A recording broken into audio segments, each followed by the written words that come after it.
Electronic विन्यास क्या है? किसी परमाणु के शेल में इलेक्ट्रॉनों के वितरण को इलेक्ट्रॉनिक कॉन्फ़िगरेशन या इलेक्ट्रॉनिक विन्यास कहते हैं। ठीक है? तो कोई भी कक्षा है जिसमें इलेक्ट्रॉनों को शेयरिंग से या वितरण से, उसी को हम लोग कहते हैं इलेक्ट्रॉनिक कॉन्फ़िगरेशन कहा जाता है। ठीक है? तो इसमें 3 कक्षा होते हैं बोर-बरी के नियम के अनुसार कि केस, एल, एम और एन। जिसमें अगर हमको निकालना हो तो यहाँ पर दिया है कि किसी सेल में इलेक्ट्रॉनों की संख्या दिया है कि यहाँ पर n 2n का पावर दिया है।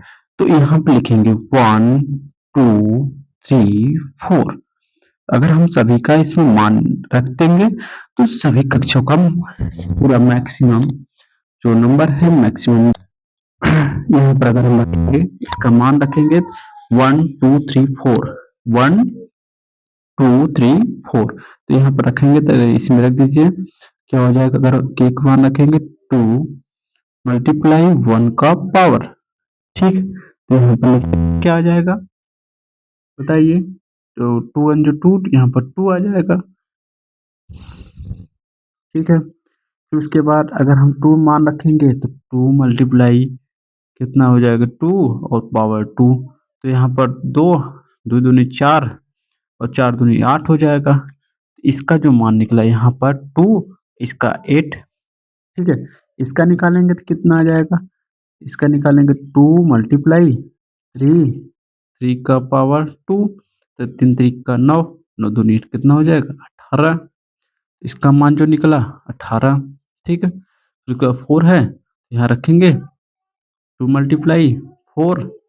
ठीक है, 4 4 के पावर 4 चौके 16 16 दूनी कितना हो जाएगा 32। तो यहाँ पर इसका मान निकल जाएगा कितना हो जाएगा 32। तो हम इसका इलेक्ट्रॉनिक कॉन्फ़िगरेशन समझेंगे।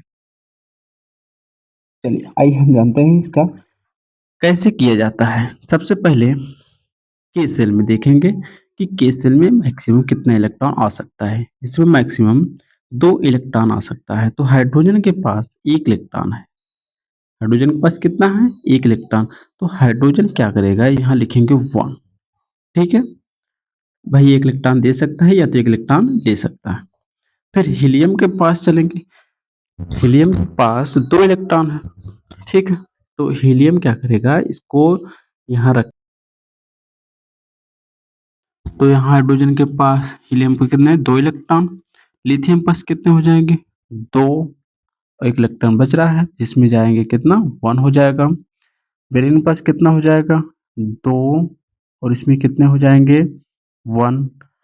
बोरान पास कितना होगा 2, इसका कितना हो जाएगा,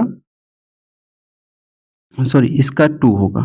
ठीक है, इसका कितना हो जाएगा 2, इसका कितना होगा 3। कार्बन है, कार्बन यहाँ 2 4। ठीक है, कितना हो जाएगा 4। अब चलिए नाइट्रोजन है, नाइट्रोजन का कितना होगा 2 5। ऑक्सीजन का कितना होगा 2, कितना होगा ऑक्सीजन का 6। फ्लोरीन का कितना होगा 2 7 और नियान का कितना होगा 10 रहेगा। ठीक है, नियान का कितना रहेगा 2 और 8। ठीक है, तो इसमें केसर में पूरा हमको टोटल 8 इलेक्ट्रॉन आएगा। तो अभी हम आपकी इसकी बैलेंसी भी निकालेंगे, सभी का बैलेंसी किस तरीके से आप निकाल सकते हैं। ठीक है, अगर आपको ये वीडियो अच्छी लगी हो तो ज़रूर कमेंट करिएगा। हम आपको अगले वीडियो में बैलेंसी कैसे निकाला जाता है हम बैलेंसी सिखाएंगे। ठीक है।